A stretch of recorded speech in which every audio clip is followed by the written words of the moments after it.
এই পশু বলি দিয়ে যজ্ঞ করে সেই যজ্ঞের গন্ধে ঈশ্বর খুশি হচ্ছেন, বাইবেলের ঈশ্বর, যিশুর পিতা ঈশ্বর। তাহলে চিন্তা করুন, সে কি ঈশ্বর হতে পারে? ওম নমস্তে, জয় শ্রীরাম, জয় শ্রীকৃষ্ণ, ভারত মাতা কি জয়, সত্য সনাতন বৈদিক ধর্মের জয়। মিত্রগণ, যিশুর পিতাজি অর্থাৎ বাইবেলের যে ঈশ্বর, সেই ঈশ্বর কেমন তা আমি আপনাদের সঙ্গে আলোচনা করছি এবং আপনাদের সামনে আমি প্রমাণ সহ ধীরে ধীরে তুলে ধরছি। আজ যিশুর পিতা কিভাবে সন্তুষ্ট হয়, যাকে ঈশ্বর বলা হচ্ছে, যাকে বলা হচ্ছে যিনি সমস্ত জগৎ সৃষ্টি করেছেন, তো তিনি হচ্ছে যিশুর পিতা। তারা নাকি পৃথিবীতে শান্তি দিতে চাইছে। তো সেই যিশুর পিতা কিভাবে সন্তুষ্ট হন তা আমি আজ আপনাদেরকে বাইবেল থেকে দেখাব।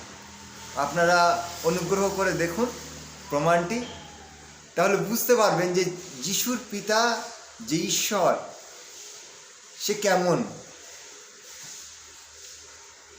দেখুন, আদি পুস্তকে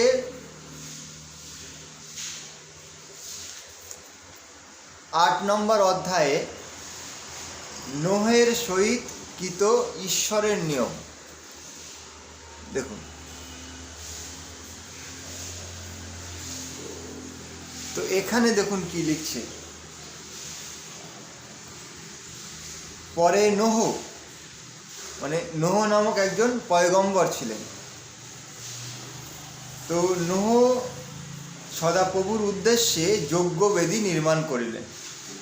এখানে নোহের একটা ছোট্ট কথা আমি বলে দিই আপনাদের। এই নোহকে কিংবা নুহ বলা হয়। ইসলামেও তাকে মান্যতা দেওয়া হয়েছে যে একজন নবী। তো পৃথিবী যখন সৃষ্টি করেছিলেন এই বাইবেলের ঈশ্বর, সৃষ্টি করার পরে মানুষের প্রচণ্ড জুয়া খেলা, মদ খাওয়া, প্রচণ্ড ঝামেলা, এই ধরনের হওয়া দেখে ঈশ্বর অত্যন্ত চিন্তিত, দুঃখে ভেঙে পড়েছেন। আমি পূর্বের ভিডিওতে আপনাদেরকে বলেছি।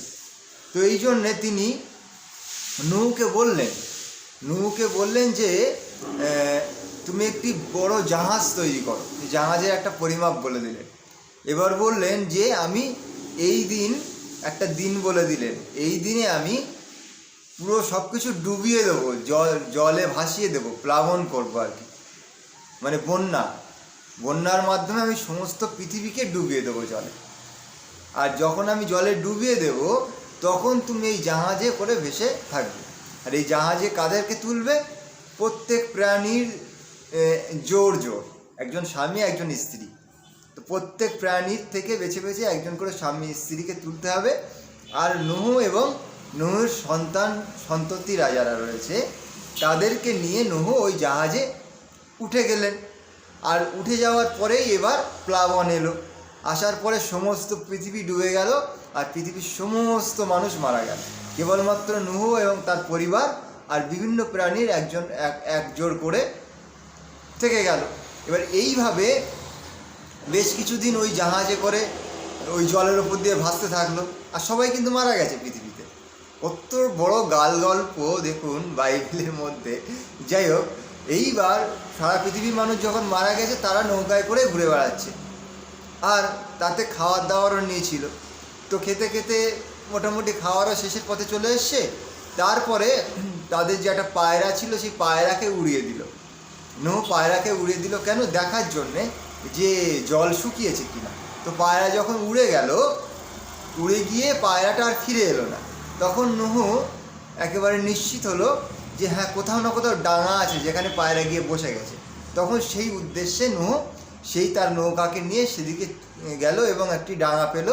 সেই ডাঙায় এসে নামলো এবং সমস্ত প্রাণীকে সেখানে নামালো এবং নিজের পরিবারকে নামিয়ে এইবার হচ্ছে যে মূল কাহিনী, যে ঈশ্বরকে সন্তুষ্ট করছে কীভাবে। দেখুন, এইবার দেখুন এখানে একটা খুব গুরুত্বপূর্ণ বিষয়, তা হচ্ছে আমরা যে বৈদিক ধর্মী যারা বেদকে অনুসরণ করে চলি, আমরা যজ্ঞবেদী তৈরি করে যজ্ঞ করি।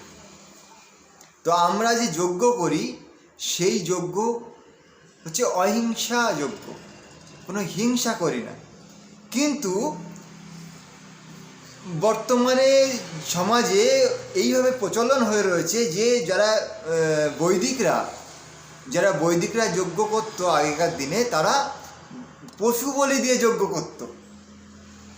এই যে প্রমাণের মাধ্যমে আমি কিন্তু একটা অনেক বড় প্রমাণ দিতে চলেছি আপনাদেরকে, যে বলা হতো বৈদিকরা যারা বেদকে মেনে চলতো তারা নাকি যজ্ঞ করতো পশু বলি দিয়ে। আসলে ঘটনাটা সম্পূর্ণ মিথ্যা। এই যজ্ঞে পশু বলি দেওয়াটা কোথার থেকে এসে আমি আপনাদেরকে দেখাচ্ছি, আর এইটাকে আমাদের বৈদিকদের উপরে চাপিয়ে দেওয়া হয়েছে। এই যে যজ্ঞ করার বিধি এ বেদ থেকে এসছে। তো এই যে বিদেশি জঙ্গলি মত, বাইবেল মত, এরা আমাদের যে বৈদিক মত, এই বৈদিক মতের কিছু কিছু জ্ঞান সারা পৃথিবীতেই তো ছড়িয়েছে। তো তারাও এটা ভেবেছে যে যজ্ঞ করা একটা উত্তম কাজ, কিন্তু যজ্ঞ কীভাবে করতে হবে তার বিধি তাদের কাছে ছিল না। তো এই জন্য তারা ঈশ্বরকে সন্তুষ্ট করতে কিভাবে যজ্ঞ করছে দেখুন, আর তারা যেভাবে যজ্ঞ করেছে সেইটাকেই আমাদেরকে দিয়ে বদনাম করাচ্ছে দেখুন। পরে নোহ সদাপ্রভুর উদ্দেশ্যে যজ্ঞ বেদী নির্মাণ করিলেন। দেখুন, যজ্ঞ বেদী তো কেবল বৈদিকদের হয়ে থাকে। তো দেখুন, এখানে বাইবেলের ঈশ্বরকে এবং বাইবেল মান্যতাকারী কিংবা এই আব্রাহামিক যে রিলিজন, তাদের দেখুন পূর্বপুরুষরা যজ্ঞবেদী নির্মাণ করে যজ্ঞ করত, এবং সর্বপ্রকারের সূচি পশুর এবং সর্বপ্রকারের সূচি পক্ষীর মধ্যে কতগুলি লইয়া বেদীর উপরে হোম করিলেন। তাহলে চিন্তা করুন, এরা যজ্ঞ করেছে কিভাবে দেখুন। যজ্ঞ বেদী নির্মাণ করে সর্বপ্রকার প্রাণীদের মধ্যে যারা শুদ্ধ এমন কয়েকজন পশু, এমন কয়েক পাখি নিয়ে সেখানে হোম করিলেন, মানে তাদেরকে ওই যজ্ঞবেদীর মধ্যে দিয়ে আগুন জ্বালিয়ে তাদেরকে জ্বালিয়ে হোম করলেন। তাহাতে সদা প্রভু তাহার সৌরভ আঘ্রাণ করিলেন। তো যখন সেই পশু পাখিগুলো সেই যজ্ঞবেদীর মধ্যে জ্বলছে আর তার যে গন্ধ বায়ুতে যাচ্ছে, সেই বায়ুর গন্ধে তাদের যে ঈশ্বর, বাইবেলের যে ঈশ্বর, যিশুর পিতা যে ঈশ্বর, সেই ঈশ্বরের প্রচণ্ড সুন্দর লাগছে সেই গন্ধ। সেই গন্ধে তিনি খুব খুশি হয়ে যাচ্ছেন। আর সদাপ্রভু মনে মনে কহিলেন, আমি মনুষ্যের জন্য ভূমি আর অভিশাপ দেব না। দেখুন, বাইবেলের ঈশ্বর যে মনে মনে কি বলেন তা সাধারণ মানুষ জেনে গেছে। কি হাস্যকর কথা দেখুন। এইবার এই যে পশু পাখিদেরকে জ্বালানো হলো আর তাদের যে জ্বালিয়ে এই যে একটা হিংসাপূর্ণ কাজ করা হলো, তার যে গন্ধ বায়ুতে ছড়িয়ে গেল, সেই গন্ধে ঈশ্বর এত সন্তুষ্ট হয়েছেন যে তিনি বললেন যে আমি পৃথিবীতে আর কাউকে কোনোদিন অভিশাপ দেব না, আমি অত্যন্ত খুশি হয়েছি। তাহলে এই হচ্ছে সেই বাইবেল, যে বাইবেলে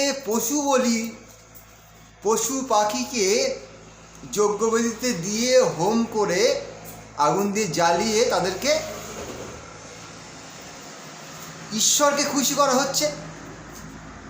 আর তারাই তাদের এই যে মানে অন্যায়কারী কাজ, এই অসভ্যতম কাজ, সেইটাকে আমাদের যে বৈদিক যুগ, সেই বৈদিক যুগে যারা বৈদিক ঋষিগণ ছিলেন তাদের নামে চাপিয়ে দিচ্ছে যে তারা পশু বলি দিত।